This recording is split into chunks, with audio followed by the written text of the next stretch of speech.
Let's all laugh at an industry that never learns anything, tee-hee-hee. So in our first instalment of the Zero Punctuation Guide to Retarded Moments in Retarded Retards, we discovered why, if the future of your company depends on the success of a game, you should maybe spend more than 5 weeks on it and don't build it out of Lego. This week we're going to turn to the opposite side of the same coin. We know what happens when the publisher shits the bed, but what about when the developer earns the displeasure of the hotel chambermaid? When they are given too much development time as opposed to too little, as the publisher comforts themselves with the knowledge that even Stanley Kubrick once took 170 takes of the same scene, willfully ignoring the fact that while Stanley Kubrick was a flighty auteur genius, the same behaviour pattern could easily be displayed by an incompetent spod with no planning skills and an indirectly proportional ego. I speak of one of the most notorious disappointments in the entire history of first-person shooters. Jesus Christ, Yahtzee, how many videos are you going to do on Duke Nukem Forever? No, you twat, the other one!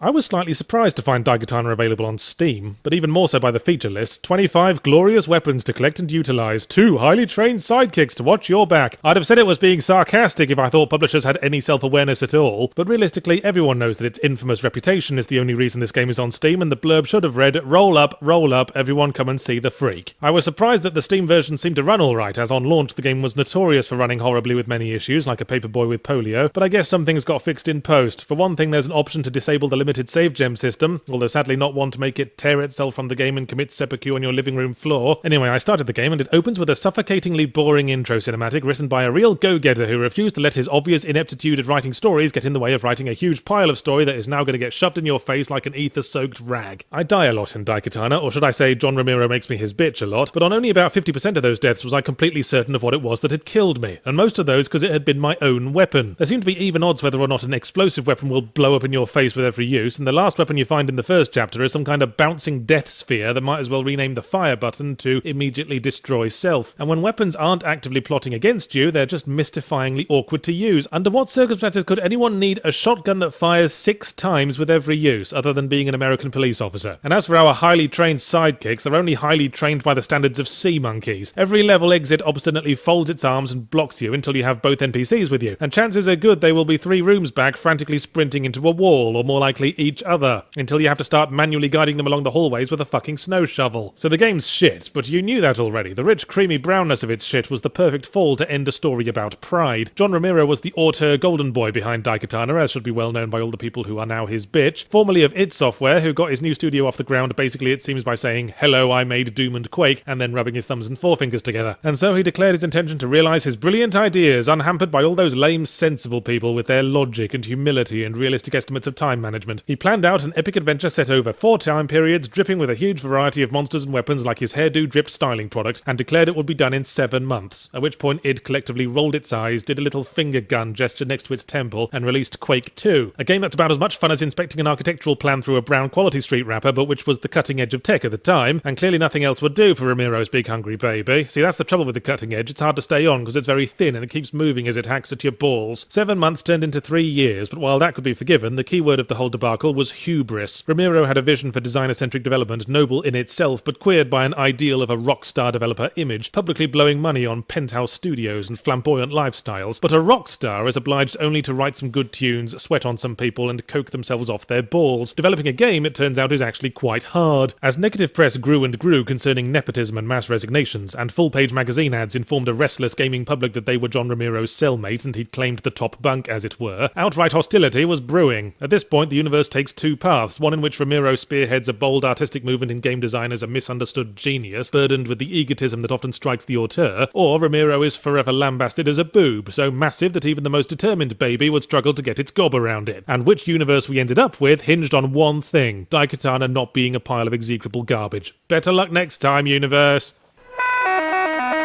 Today's faceless AAA industry rarely indulges auteurism, as throwing babies out with bathwater is now so routine for big business that the babies have formed their own society in the outflow pipe. But Romero's vision also gave us Deus Ex, from the division of Ironstorm run by people who knew what the fuck they were doing. What the modern industry certainly hasn't learned from the Daikatana fable is not to regard its audience with absolute giggling contempt. And as the same trollop is brought out year after year, contempt is virtually the industry standard. But there was something morbidly satisfying about Daikatana being shit. It was a modern-day Icarus flight, pulling a big ego back to earth. Today, as long as the publisher bombards us with enough pre-rendered teasers, mocked-up gameplay videos, little white lies and big black stodgy ones to move enough units on launch day, then they have the luxury of immediately not having to give a shit what we think. And that shows far more hubris than declaring bitches and the making thereof. At least that acknowledged that we are human beings with very enticing buttholes.